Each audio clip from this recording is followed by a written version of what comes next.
여러분 반갑습니다. 좋은 교회, 앞으로 부흥할 교회와 부흥하지 못할 교회의 그 차이가 좀 있습니다. 책으로도 나오고 제가 다녀보니까 그게 맞아요. 분명히 맞습니다. 부흥하지 않는 교회는요, 웃음소리가 없어요. 인상 푹 쓰고 서로 봐도. 근데 부흥하는 교회는 웃음소리가 갈수록 커집니다. 죄송한데 제가 6월 둘째 주일에 설교를 하러 왔을 때는요, 목사님도 공석이고 하니까 갑작스러운 상황에 성도님들 표정이 좀 굳어 있었어요. 사실 9월 둘째 주일날 와서 설교를 할 때 조금 저를 보고 웃으면서 인사하는 분이 계시더라고요. 근데 갈수록 제가 잘했다는 게 아니라 갈수록 여러분들이 안정을 찾으시면서 기도들을 여러분들이 많이 하시니까 여러분들의 얼굴에 미소가 끊임없이, 웃음이, 인사할 때도 웃으면서 하는 그런 모습 보면서 은광께 앞으로 부흥하겠구나, 그런 확신을 가졌습니다. 이것이 성령께서 역사하시는 주시는 기쁨이기 때문에 그렇습니다. 제가 처음 오신 분들은 제가 담임 목사가 아닙니다. 설교 목사인데 여러분 이렇게 오신 분들 정말 환영하고 잘 오셨고요. 이렇게 설교를 하다 보니까 마치 제가 이제는 은광교회 가족된 착각에 제가 빠져 있어요. 하나님 나라에서 차원에서 나 가족이지만은, 그래서 제가 소속된 선교회나 또 그 협동 목사님 있는 교회보다도 은광교회 담임 목사님 빨리 오셔서 이렇게 교회가 더 부흥하게 해달라는 기도가 먼저 나와요. 그러니까 하나님께서 앞으로 조만간에 역사하시지 않을까, 그런 생각을 하면서 설교하기 전에 잠시 인사차 말씀드립니다. 군복무 중에 오심을 환영하고, 또 우리 여러분들 가정과 자녀들 모든 분들에게 하나님의 은혜가 있기를 바라겠습니다. 기도하겠습니다. 하나님 아버지, 감사합니다. 저희들 죄인 중에 괴수인데 하나님 아버지께서 우리 예수님을 통하여 우리를 택하여 주시고 하나님의 자녀로 삼아 주셔서 이처럼 구원의 감격 속에, 은혜 속에 살아가게 하셔서 감사합니다. 아버지 하나님 홀로 높임을 받으시옵소서. 오늘도 우리 성도님들이 열심히 일하고 수고해서 하나님께서 주신 것에서 구별하여 귀한 예물을 정성을 다해 봉헌하오니 아버지 하나님 연락하여 주시고 우리 성도님들의 영이 잘되고 범사에 잘되고 강건함의 은혜를 베풀어 주시옵소서. 여호와는 내게 복을 주시고 너를 지키시기를 원하며, 여호와는 그의 얼굴을 내게 비추사 은혜 베푸시기를 원하며, 여호와는 그 얼굴을 내게로 향하여 드사 평강 주시기를 원하노라. 이 말씀대로 역사하여 주옵소서. 군복마다 온 형제님 더욱더 지켜주시고 그의 다른 형제들, 자매들, 그리고 학업 중에 있는 우리의 자녀들, 어린 생명 영아 태아까지도 하나님께서 다 주장하여 주시옵소서. 예수님의 이름으로 축복하며 기도드립니다. 아멘. 여러분들이 대부분 알고 계시는 단편 소설입니다. 윌리엄 시드니 포터라는 사람, 그 필명은 오 헨리입니다. 이 사람 단편 소설을 주로 썼는데 제일 유명한 것이 크리스마스 선물, 그리고 마지막 잎새가 되겠습니다. 이 마지막 잎새는 가난한 예술가인 젊은 여류 화가 존 씨와 그리고 친구 수라는 그런 친구가 둘이 뉴욕에 가난한 그런 집을 얻어서 공동 작업실로 쓰고 있었습니다. 그 마을은 이와 같이 가난한 예술가, 지식인들이 모여 사는 그러한 동네였습니다. 그런데 마침 11월 되면 이제 나뭇잎도 많이 거의 다 이제 떨어지지 않습니까? 이제 그러면서 찬바람이 살살 불다 보니까 감기에 많이 걸립니다. 그런데 마침 그때에 뉴욕이니까 우리나라 날씨와 비슷해서 폐렴이 유행을 했습니다. 그런데 이 여류화가 존 씨라는 이 주인공도 폐렴에 걸렸습니다. 의사는 이 존 씨가 생존할 가능성이 거의 없다고, 열의 하나라고 할 정도로 가망이 없어서 이제 이 아가씨는, 여류화가는 힘든 시간을 보내야만 했습니다. 그래서 자기 방에 있는 자그마한 침대에 누워서 창밖만 하염없이 바라보면서 이제 나는 죽을 거다 이런 생각만 하고 있었습니다. 이 젊은 화가에게 보이는 것이 딱 하나 있었는데, 그것이 뭐냐면 창밖으로 보이는 한 6m 정도 떨어진 그 거리에 담벼락이 하나 있는데, 이 담벼락에 한 절반쯤 이렇게 올라 자라 있는 늙은 담쟁이 덩굴이 있었습니다. 그러니까 오래 나이가 많은 늙은 담쟁이 덩굴이 있었는데 참 그것을 바라보고 있자니 마치 그 힘없이 이렇게 있는 게 자기와 같은 그러한 동질감을 느끼게 되었습니다. 가을에 이러한 초겨울에 차가운 바람이 불면서 잎사귀가 하나 둘씩 떨어지는 것을 하염없이 보면서 나도 이제 죽겠구나 그러면서 보는데 계속 잎이 떨어지더니 이제 얼마 남지 않았어요. 얼마 남지 않았습니다. 자, 이러한 가운데에서 이 주인공 존 씨가 그 친구 수에게 이렇게 말을 합니다. 제가 그대로 읽어드리겠습니다. 담쟁이 덩굴에 달린 잎사귀 말이야. 마지막 잎새가 떨어지면 나도 떠나야 돼. 그렇다는 건 사흘 전부터 알고 있었어. 의사 선생님이 너한테 아무 말도 안 하셨어? 마지막 잎새가 떨어지는 걸 보고 싶어서 그래.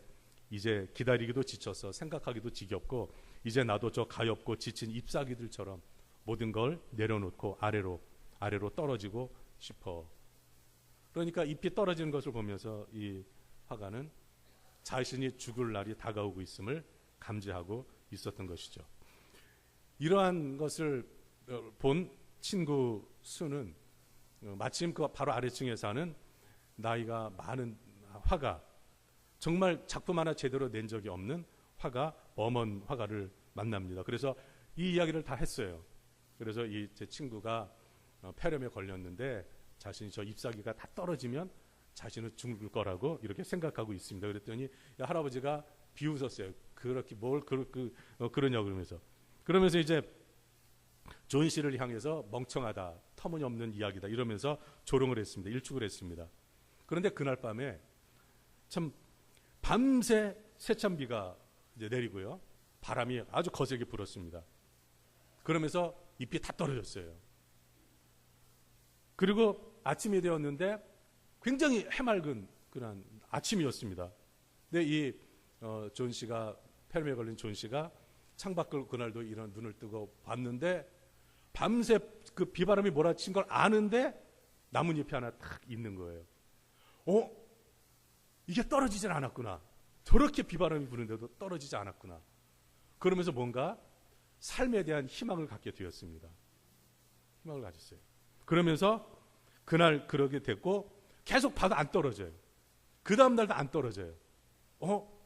저 늙은 담쟁이 넝클도 그 잎을 피고 있는데 자신도 살 수 있다는 그러한 희망을 갖게 되었습니다. 그리고 건강이 회복되었어요. 그런데 이 잎사귀는 실제 담쟁이 넝클의 잎이 아니고 그 늙은 화가가 비바람을 맞으면서 밤새 그려놓은 나뭇잎 하나였습니다. 그리고 이 할아버지 화가는 이틀 후에 자신이 폐렴으로 죽습니다. 그래서 이 할아버지의 평생 소원은 걸작 하나를 남기는 것이었어요. 그동안에 하나도 못 남겼는데 이제 마지막 잎새라는 그 하나를 걸작을 남기고 죽었습니다. 저는요 오늘 말씀을 준비하면서 이 읽었던 이 책이 떠오르면서 이게 참 성경적이다 이런 생각이 들었습니다. 여러분 우리들은 전부 다 죄인들이에요. 그래서 폐렴이 아닌 더 심한 영적인 중병에 걸려서 죽어야 될 사람입니다. 이것을 하나님이 다 아시고 예수님을 그 험한 정말 낡은 거칠은 십자가에 우리 예수님을 매달리게 하셔서 예수님이 우리 대신 죽게 하셨습니다. 우리가 죽어야 되는데 예수님이 대신 죽으신 것이죠. 이것과 볼 때에 이 말씀과 좀 일맥상통하는 그런 부분이 있습니다. 여러분 오늘 혹시 살면서 우리에게 좋은 일들만 있으면 좋은데 때로는 병에 걸리기도 하고 실직하기도 하고 또 사업이 잘 안 돼서 참 너무너무 그냥 한번 버텨보려고 몸부림치고 있고 또 학교는 마쳤는데 제대로 취업도 잘 안 되고 그리고 뭐 공무원이든 교사든 또 아니면 저 취직을 위해서 면접도 보는데 자꾸 잘 되지도 않고 참 어려움 중에 있는 분이 있습니까? 혹 남모르게 가정사 좋지 않은 가정사 때문에 정말 드러내지도 못하고 고민하는 분이 있습니까? 오늘 우리의 마지막 잎새가 되시는 예수 그리스도로 말미암아 우리가 온전히 회복되는 일이 일어나기를 주님의 이름으로 축원합니다. 오늘 본문 말씀에 보면요, 12년 동안 혈루증으로 고생한 여인의 이야기가 나옵니다. 교회를 오래 다니신 분들은 모르시는 분이 없을 정도로 귀가 따갑게 들으셨을 겁니다. 그런데 이 본문을 가지고 제가 또 설교를 하고자 합니다. 여기에서 혈루증이란 만성 자궁 출혈병입니다. 또는 하혈하면 멈추지 않고 출혈이 지속되는 부인병입니다. 이 병은 남자들은 안 걸려요. 여자들이 걸리는 병입니다. 남자들은 뭐 요로결석이라든지 뭐 이런 게 있으면은 피가 나오겠지만 소변에. 근데 이 병은 여자들이 생리를 하듯이 계속 피가 나오는 거예요. 불규칙적으로 규칙적으로 이게 한 달에 한 번 나와야 되는데 비정상적으로 계속 나오는 거예요. 자, 이렇다 보니까 여성 입장에서 이게 위생상도 그렇고 건강상에도 문제가 많죠. 그래서 레위기 15장 25절부터 30절에 의하면은 정결 규례 의식이 있는데 거기에서 월경과 이 유출병, 피가 계속 나오는 이 병에 대해서 부정하다 이렇게 말했습니다. 그래서 이 부정한 것을 이제 정하게 해야 되니까 여성들이 월경을 하고 나서도 반드시 정결 예식을 해야만 됐습니다. 그리고 이 피의 유출이 계속되면 본인도 부정하고 이 여자가 앉았던 자리도 부정하고 만약에 다른 사람이 그 자리를 만졌어요. 그럼 이 만진 것도 부정하고 입은 옷도 부정하고 그래서 몸을 씻고 옷을 빨아야만 했습니다. 그래서 피가 나온 날은 그날 저녁까지 부정했어요. 근데 이 피가 일주일 지났는데도 피가 안 나와요. 그러면 그때 가서 이제 제사장에게로 갑니다.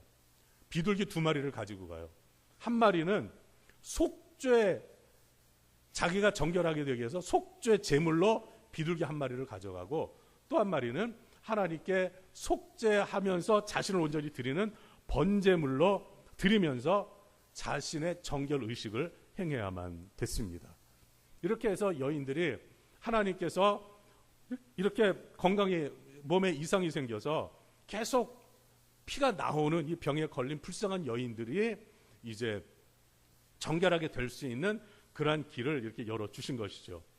그런데 이러한 레위기에 기록된 이 말씀이 시간이 지나면서 정결함과 부정함이 구분이 뚜렷해지면서 그러면서 나중에는요 이것을 엄격하게 적용을 해서 부정한 사람들, 가령 이와 같은 여인, 병에 걸린 사람, 그리고 아주 가난한 사람, 장애인 이런 사람들을 향해서 부정하다라고 죄인이라고 적용을 시켰다는 겁니다.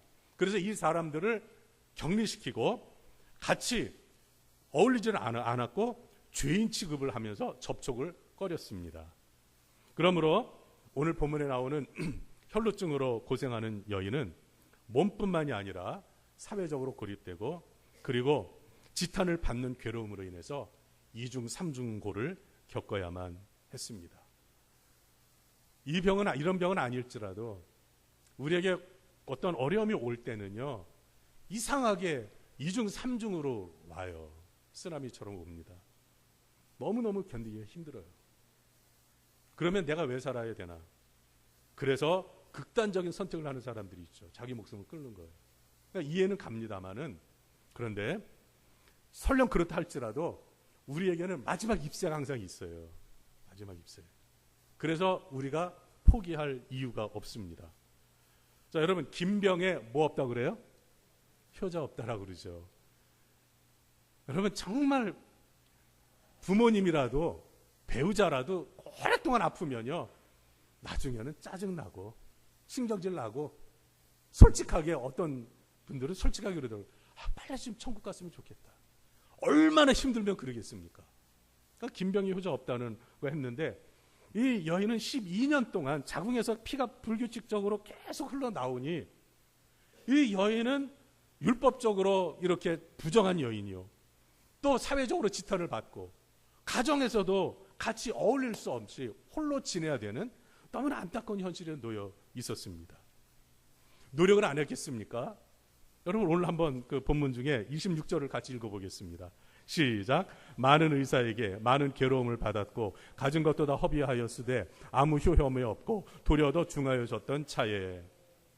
여러분, 병이 걸리면요, 낳고 싶은 그 욕망은 누구에게나 있는 거예요. 제가 최근에 몇 달 동안 나이가 많이 드신 분을, 한 90 다 되신 분을 모시고 이제 병원을 좀 여러 차례 다녀왔습니다. 제 도움이 필요해서 한국에서 그래도 제일 손꼽는 제일 유명한 병원 두 군데를 갔습니다. 한 군데를 갔는데 거기에서 이제 의사 선생님이 하시는 말씀이, 연세가 어떻게 되십니까? 예, 88세입니다. 딱 그러시는 거예요. 수술은 불가능하고, 그러면서 다른 사람들 같은 경우에는 그냥 치료를 안 하고 죽는 사람도 더러 있습니다. 그리고 난 다음에 수술을 원하시면 하고, 수술을 안 원하시면 방사선 치료나 뭐 다른 항암 치료를 하겠습니다. 그런 방법이 있습니다. 여러분, 의사 선생님의 말의 의도가 뭐예요? 수술하지 말고 치료하지 말고 살 만큼 사셨으니까 그냥 살다가 조금 고통 있으면 불편 참고 가는 게 제일 낫다, 이 말이에요. 이 말을 들으니까 환자가 살고는 싶은데 기분 나쁘잖아요. 90세, 우리나라에 89세예요. 또 다른 유명한 병원을 또 가서 진료를 해봤더니 똑같아요. 의사 어떻게 그렇게 똑같이 말하는지 몰라요. 다른 분들도 이 정도 나이면은 그냥 살다가 갑니다. 원하시면 치료해드리겠습니다. 이거예요. 이분이 웃지를 않아요. 절망이 몰려오는 거죠. 여러분, 나이가 들어도 질병 앞에서, 죽어야 될 병 앞에서는 고치고 싶고 낫고 싶은 게 누구에게나 다 똑같습니다. 근데 이 여인은 아직 할머니다, 노인이다라고 표현이 안 나와 있으니까 아직은 노인이 아니에요. 장년층으로 볼 수 있죠. 얼마나 살고 싶었겠습니까? 그래서 오늘 보니까 많은 의원을 찾아갔다고 그랬어요. 우리도 한 군데 아파서 안 나오면 다른 병원 또 가잖아요. 거기서도 안 되면 또 다른 데 가요. 그런 것처럼. 그러다 보니까 수입은 없고 있는 거 다 까먹어가지고 전부 다 허비했다고 그랬어요. 근데 이렇게 된 상황이면은 병이 좀 호전되었으면 돈 써도 뭐 별로 이렇게 아깝지 않겠는데, 도리어 아무 효험이 없고, 그리고 도리어 더 중하여졌다, 더 상태가 안 좋아졌다, 이 말입니다. 병원을 그렇게 다녔는데, 여러분, 의사 선생님이 다 고칩니까? 그러면 신천지 이만희가 말하는 것처럼 이 땅에서 영생불사하지요. 그렇지 않습니다. 언젠가 다 죽어요. 아파서 죽어요. 노안으로 죽습니다. 그런데 그동안에 조금 더 살도록, 조금 더 고통을 감하도록 해주고, 또 가벼울 경우에 치료도 되고 뭐 이렇게 하기도 합니다만은, 아무튼 이 여인에게 너무나 안타깝게 그 이 병이 낫지를 않았습니다. 그렇다 보니까 기댈 곳이 없어요. 기댈 곳이. 외톨이입니다. 너무너무 힘들어요. 그런데 이 여인에게 마지막 희망의 서광이 비치기 시작을 했습니다. 이 여인이 그렇게 많은 노력을 했는데, 그리고 사회적으로 격리되고 부정하다는 진단을 받았는데, 어느 날 예수님이 그곳에 오신다는 소문을 들었습니다. 이 여인이 예수님을 찾은 것은 이미 예수님에 대한 선지식이 있기 때문에 그래요. 예수님이 어떤 분이셨습니까? 죽은 자를 살리신 분, 병든 자를 고치신 분, 귀신을 내쫓으셔서 정상적으로 만들어 놓으신 분, 그 누구도 할 수 없었던 소경의 눈을 뜨게 하신 분, 귀머거리로 하고 듣게 하신 분, 벙어리로 하고 말하게 하신 분, 그리고 죄인이라고 하는 사람들을 도리어 품어주시고 용납해 주신 그분이 예수님이라는 걸 알고 있었습니다. 여러분들 어떻습니까? 저나 여러분들 이 예수님을 믿으십니까? 바로 이 여인은 이런 예수님을 알고 예수님을 한번 만나보자, 예수님께 마지막 희망을 가진 거예요. 그 잎사귀가 하나 떨어지면 나는 죽는다. 근데 이 예수님을 마지막 잎새로 생각을 하고 예수님에게로 간 겁니다. 근래 젊은 어느 10대 그 젊은 여학생이 너무너무 심금을 울리는 찬양을 하는 것을 들었습니다. 여러분 아는 분도 있을 거예요. 여호와께 돌아가자. 그는 아무튼 가사가 제가 외우지 못했는데 아무튼 여호와께 돌아가자. 여호와께 돌아가자. 우리는 상처가 있지만 여호와는 싸매어 주신다. 이 말씀이 호세아 6장 1절에 나옵니다. 여호와께 돌아가자. 여호와께서 우리를 찢으셨으나 도로 낫게 하실 것이요 우리를 치셨으나 싸매어 주실 것이라. 여러분, 이 여인이 그동안 그렇게 가진 노력을 다했는데 이제 살 길은 단 하나밖에 없었다는 거예요. 예수님께로 나아가는 겁니다. 여러분, 오늘 이 시간에 저와 여러분들이 우리 예수님께로 발걸음을 향해서 온전히 나아가는 이러한 복된 시간이 되기를 간절히 바랍니다. 그래서 누가복음 15장 20절에서 탕자가 다 자기가 받은 유산 탕진하고 이제 살 길이 없어요. 살 길 오직 한 길밖에 없습니다. 바로 아버지 집입니다. 그래서 누가복음 15장 20절에 이에 일어나서 아버지께로 돌아가니라.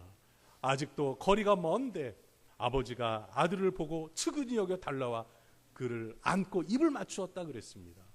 더러운 아들인데 안아주고 입을 맞춰. 이게 아버지, 하나님 아버지십니다. 우리들이 이 세상에서 찢기고 상처나고 죄로 얼룩져 있고 이렇게 살다 왔지만은 우리 예수님께로 나아가면 우리 예수님께서 우리를 정결하게 하시고 우리에게 놀라운 능력으로 놀라운 새로운 삶을 살게 하실 줄로 믿으시기 바랍니다.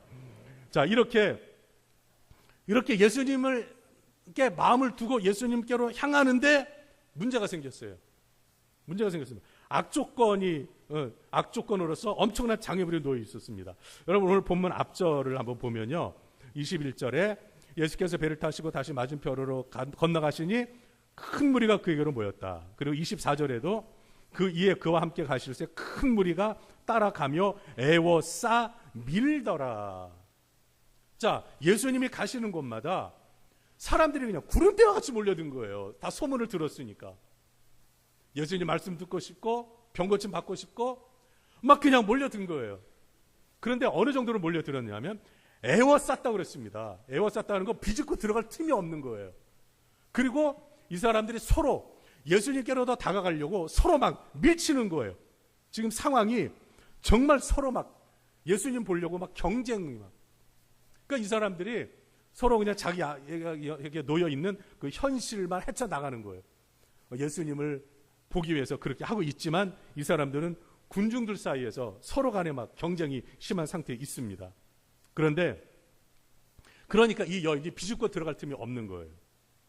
여러분, 제가 아주 좋아하는 필자인데 그 20세기 후반에 가장 영향력 있는 그 내과 의사요 정신의학자 스위스 의사인데 폴 트르니에라는 분이 있습니다. 이분이 남긴 저서가 아주 많이 있는데 그 중에서 제 눈을 끈 하나가 있는데 그것이 바로 한글 제목으로 고독이고 영어 제목으로는 Escape from Loneliness, 고독으로부터의 탈출. 원제는 고독으로부터의 탈출입니다. 그런데 여기에서 그는 고독에 사로잡힌 현대인의 4가지 정신을 말했어요. 너무 잘 지적을 했습니다. 첫 번째는 의회 정신으로 경쟁과 세력 다툼의 싸움이 계속되고 있다는 거예요. 여러분, 어느 나라든 의회는, 국회는 자기 편과 상대편으로 나누어져 있습니다. 우리나라도 여당과 야당 서로 맨날 으르렁거립니다. 여러분, 그래서요 정치인들은 의도적으로 적을 만들어요. 이게 전략입니다. 적을 만들어서 자기 편을 결집시켜버립니다. 무조건 상대방보다 한 사람이라도 더 많으면 이기는 거거든요. 자기 세력을 결집시키기 위해서 적을 일부러 만들어요. 적을 자극합니다. 상대방을 자극하는 정책, 말을 합니다. 지금 우리나라 여당, 야당이 서로 으르렁거리는 게 다 이 속셈이 있는 거예요. 속셈이 있는 거예요. 그래서 자기 세력을 모아서 권력을 쟁취하려고 하는 이 정신에 사로잡혀 있습니다. 두 번째는 독립의 정신으로요. 개인주의에 근거하는 반항이라고 했는데 이것은 자기밖에 모르는 거예요. 자기 이익만 추구합니다. 세 번째는 소유의 정신으로 탐욕과 지배욕과 편협에 사로잡혀 있다는 거예요. 물질이 모든 것이에요. 그래서 하나님도 없어요. 가족도 없습니다. 돈 때문에 가족이 파괴되고 이런 일들이 비일비재하잖아요. 돈 때문에 식구를 죽여요. 이런 끔찍한 일이 일어납니다. 소유의 정신에 사로잡혀 있다는 거예요. 그 다음 마지막으로는 정당한 요구의 정신인데요. 이 말은 뭐냐면 자기 주장과 비판과 요구와 질투에 사로잡혀 있다는 거예요. 특별히 이런 것은 시민단체예요. 시민단체들이 자기들의 이익을 위해서 정부의 후원금을 끌어내기 위해서 끊임없이 비판을 하고 끊임없이 자기 이익을 관철하려고 정부에 손을 내미는 겁니다. 그러니까 정부에서 자기들과 생각이 맞으면 이제 거기에 아낌없이 지원을 해주는 거예요. 그래서 자기 세력을 확장하기 위해서. 그러니까 서로 이익 관계로 형성이 되어져 있는 것이죠. 이 세상에는 이 네 가지 정신이 지배를 하고 있다는 거예요. 여러분 틀려요, 맞아요? 제가 볼 때 정확해요. 자, 이렇게 자기 주장만 앞세우고 자기 중심적 사고를 가지고 서로 다투고 분열하고 반항하고 탐욕에 찌들어 살아갑니다. 이렇게 살면 사람들이 더 잘 자고 더 행복하고 더 노년이 더 좋아야 되는데 안타깝게도 이럴수록 더 고독한 사람들이 많아져서 이 의사가 정신의학자니까 죽는 사람들이 더 많다는 거예요. 도리어. 자살이 왜 더 잘 살아지는데 왜 자살률이 높아지냐. 바로 여기서 원인을 찾을 수가 있습니다. 제가 이 말씀을 드리는 것은 현대 세상 돌아가는 것도 얘기 드리는 것이지만은 이러한 세속적인 정신이 교회에도 들어와 있다는 거예요. 교회도. 그래서 너무나 복잡한 세상, 바쁘게 살면서 가장 중요한 핵심적인 것을 빠뜨리고 살아가고 있다는 거예요. 교회가. 여러분 요즘 한국교회를 보십시오. 목사님, 그렇게 사이 좋았던 목사님과 장로님들이 하루아침에 원수가 돼서요. 소송을 해요. 소송을. 그 아까운 헌금 가지고 소송을 해. 세상 방식이 교회 그대로 들어온 거예요. 왜? 자기 주장을 앞세우면서 투쟁을 해서 싸워서 이겨야 되니까. 예수님은 뭐라고 그랬어요? 원수를 사랑하고 너를 박해하는 자를 위해 기도해 주라고 그랬어요. 서로 앉으려고 국회에서 싸우듯이 교회에서 싸워요. 장로님들끼리 서로 그냥 보이지 않는 이 시선이 저는 딱 알아요. 목사니까. 은광교회는 제가 아직 파악을 안 했습니다. 했지만 말 안 하겠습니다. 보면은요, 딱 느낌으로 알아요. 아, 저분이 어떤 마음이건지. 목회를 담임 목회, 거의 10원 이상, 목회 20년 하니까, 이제는 소위 세상 말로 도가 텄어요. 딱 보면 알아요. 그건 아멘 하시니까 좋아요. 아무튼, 아멘을 하면 좋지 뭐. 교회가 파벌이 형성이 돼서 서로 싸운다는 거예요. 그러니까 세상 방식 그대로. 교회가 사랑이 식어져 가고, 정말 예수님의 가르침, 말씀, 율법의 정신 이것이 자꾸 흔들려 없어지고 세상 것이 다 들어와 있어요. 세상 것이. 예배 시간에 여러분들 제가 보니까 스마트폰 보는 건 없어요. 근데 다른 교회 가서 설교를 하잖아요. 그러면은 성경 찬송 보는 건 좋아요. 괜찮아. 근데 제가 이제 앉아서 맨 뒤에 앉아서 하면요. 예배 드릴 때 보면은 그 시간에 인터넷 검색하고 카톡 오면은 그 문자 주고받고 여러분 그렇습니다. 예배가 예배화되질 않습니다. 성도들이 희생하는 것을 거절합니다. 예수님은 십자가를 지고 가라고 그랬지 끌고 가라고 말씀하시지 않았거든요. 근데 우리는 십자가를 끌고 갈 생각도 안 하고 그냥 놓고 편안하게만 갈 생각합니다. 이건 예수님의 정신이 아니에요.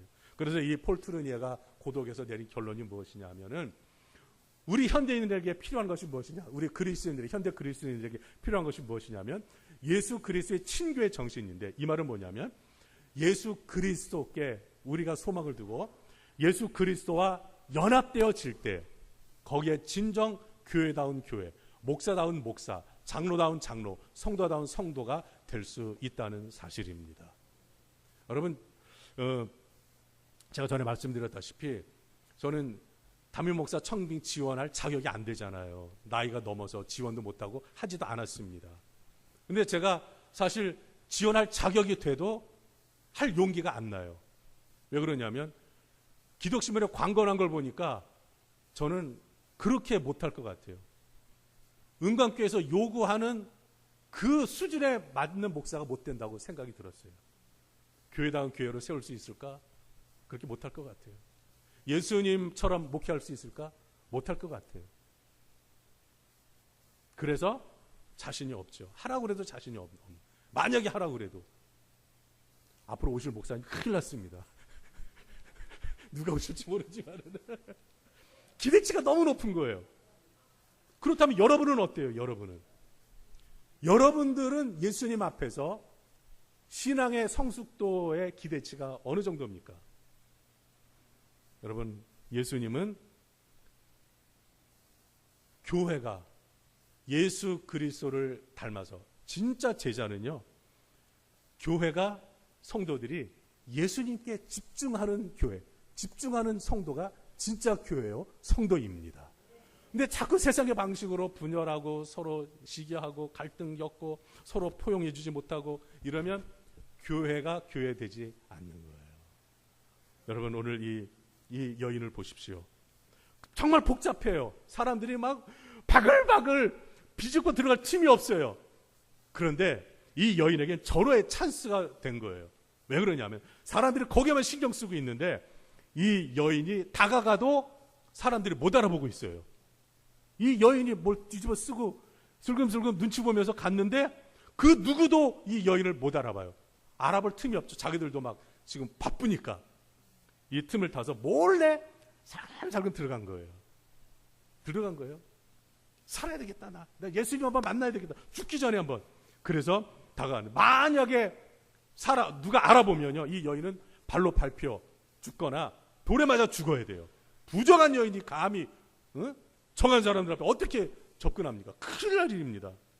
그런데 군중이 많았다는 것은 이 여인에게 도리어 기회가 된 거예요. 없었으면 사람들이 금방 알아봤겠죠. 그래서 이 여인이 이제 간 거예요. 여러분, 우리가 너무나 복잡한 세상입니다. 엘리베이터를 타고 10초, 20초를 가는 사이에도 스마트폰 보면서 가고, 길 가다가도 스마트폰 보고 가고, 전철을 제가 요즘 타고 다니는데 전철 안에서도 뭐 그냥 게임에 그냥 스마트폰 보고 살아갑니다. 여러분, 예수님의 그 속에 자리를 잡을 틈이 없어요. 너무나 바빠. 너무나 해야 될 게 많아. 그러니까 예수님이 성도들의 모습에 자꾸 서서 모습에서 자꾸 멀어져 가시니까 영적으로 자꾸 말씀을 들어도 은혜가 안 되고 찬양을 해도 별로 감격이 안 되고 그냥 밋밋하고. 왜 그러냐면 너무 생각할 게 많고 너무 복잡해서 그래요. 바빠서 그래요.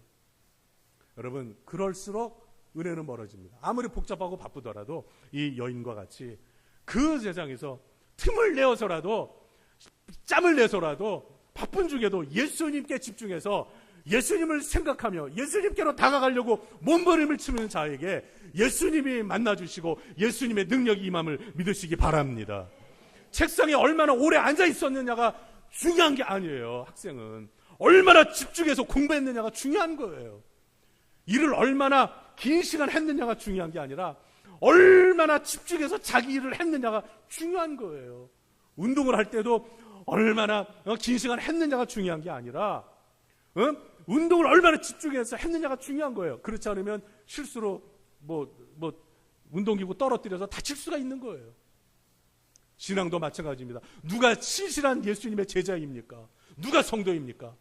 아무리 바쁘고 힘들고 어렵다 할지라도 그 상황에서 다른 데 한눈 팔지 않고 다른 데 소망 두지 않고 마지막 입새가 되시는 예수 그리스도, 그분에게 소망을 두고 그분을 가까이 하고 그분에게 집중할 때 하나님의 능력이 나타남을 믿으시기 바랍니다.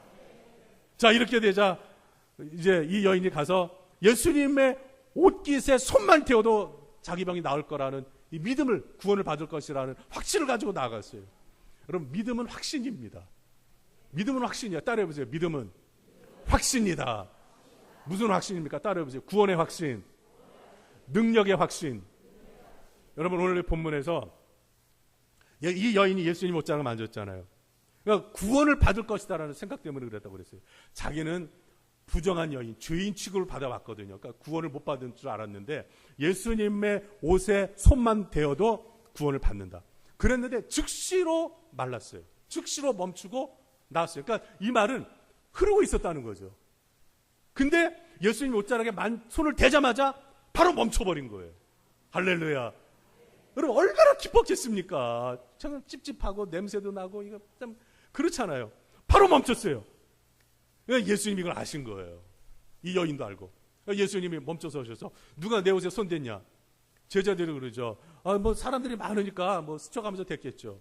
우연히 그렇게 됐을 겁니다. 여러분 우연이 어디 있습니까? 우리 성도에게는 모든 것이 합력하여 선을 이루는데, 자, 이 여인이 이제 이것을 예수님이 아시고 물으셨어요. 누가 내 옷에 손을 대었느냐? 이 여인은 좀 벌벌 떨고 있어요. 두려운 거예요. 예수님에게 옷을 만졌다는 자체, 부정한 여인이 정한 사람의 옷을 만졌다는 이 자체가 돌에 맞아 죽을 일이거든요. 두려운 거예요. 근데 예수님께서 그렇게 불러보시니까 이 여인이 어쩔 수 없이 말한 거예요. 그 앞에 어떻게 했습니까? 두려워 떨며 와서 그 앞에 엎드려 모든 사실을 아뢰었다고 그랬어요. 모든 사실을 아뢰. 예차저차에서 이렇게 됐습니다. 예수님이 엎드려서 그냥 고개도 못 들고 땅바닥에 엎드려 있는 이 여인에게 이렇게 말씀하십니다. 우리 34절 다 같이 읽겠습니다. 시작. 예수께서 이르시되 딸아 내 믿음이 너를 구원하였으니 평안히 가라. 내 병에서 놓여 건강할지어다. 여러분 지금 이 여인이 멈췄어요. 멈췄지만 또 어떻게 될지 모르는 거잖아요. 예수님이 세상 말로 확인사살하는 거예요. 이 여인에게 확실하게 선포하시는 거예요. 자, 너 이제까지 원래 지금 멈췄지? 근데 이제 내 믿음이 너를 구원하였으니 이제는 평안히 가라. 더 이상 피가 나오지 않을 것이다. 예수님이 확실하게 답을 해 주신 겁니다. 이 여인이 그래서 예수님의 능력으로 이렇게 낫게 되었습니다. 여러분 혹시 오늘 질병의 문제로 아픔을 안고 나온 분이 있습니까? 예수님께 집중하시기 바랍니다. 혹시 삶에 어려움이 있습니까? 문제가 있습니까? 취업이 잘 안 되고 모든 게 참 면접에서 떨어지고 참 답답한 분이 있습니까? 그 상황에서 다 내려놓으시고요. 내려놓으시고 조용히 예수님 앞에 엎드려 무릎 꿇고 엎드려 예수님에게 한번 집중해 보십시오. 어떤 일이 일어날 건지 한번 집중해 보세요. 그런 사람에게 두 가지가 나타납니다. 오늘 본문에 의하면 구원이 임하고 또 하나는 예수님께서 우리에게 능력을 부어주십니다. 능력을 부어주셔서 감당하게 하시고 고쳐주시고 또 좋은 길을 열어주십니다. 우리 힘으로는 안 돼요. 여러분 우리가 예수님을 가까이 하는 게 그래서 복입니다. 그리고 예수님께 집중하는 게 복이에요.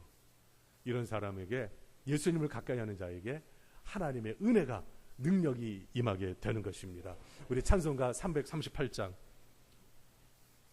내 주를 가까이 하게 하면 십자가 짐 같은 고생이나 우리 같이 한번 부르면서 예수님께로 더 집중하며 나아가기 원합니다. 내 주를 가까이 하게 함은 조금 빨리 십자가 짐 같은 고생 내 일생 소원은 내일 늘 찬송하면서 늘 주께 더 나가기 원합니다. 주께 더 나가기 내 고생하는 것 옛 야곱이 내 고생하는 것 옛 야곱이 돌베개 베고잠 가슴 꿈에도 소원이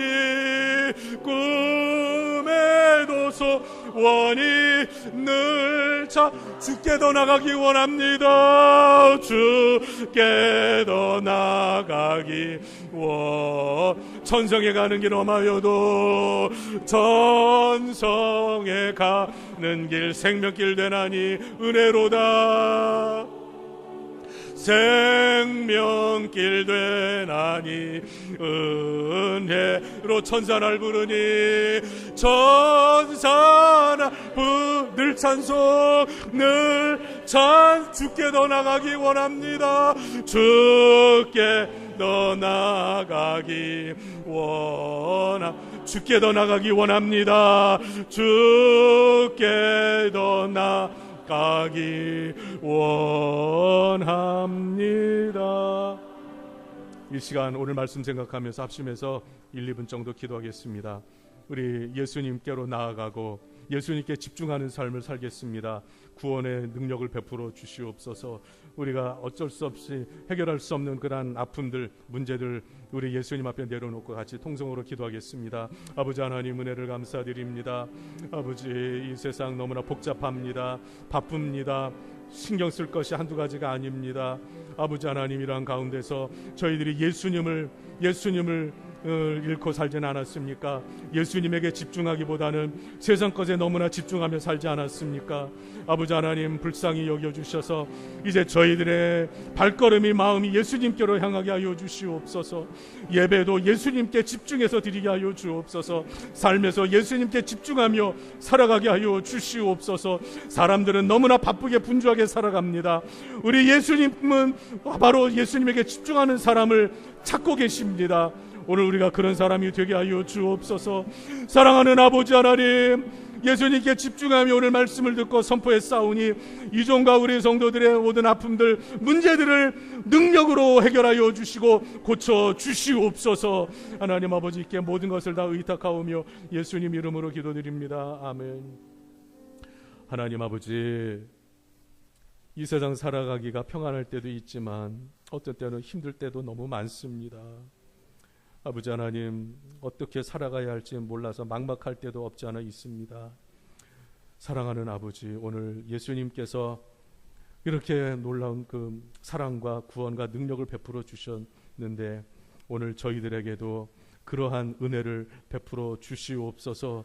사랑하는 예수님, 능력으로 아픈 자를 건강케 하여 주시옵소서. 좀 너무나 가난해서 힘든 분들 좀 부욕케 하여 주시고 빌립보 교인들에게 쓸 것을 풍성히 주시겠다고 약속하신 대로 은광교회와 성도들에게 풍성히 허락하여 주시옵소서.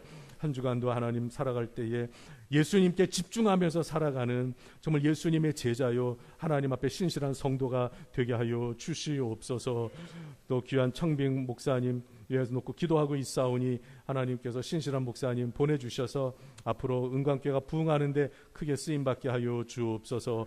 예수님의 이름으로 기도드립니다. 아멘.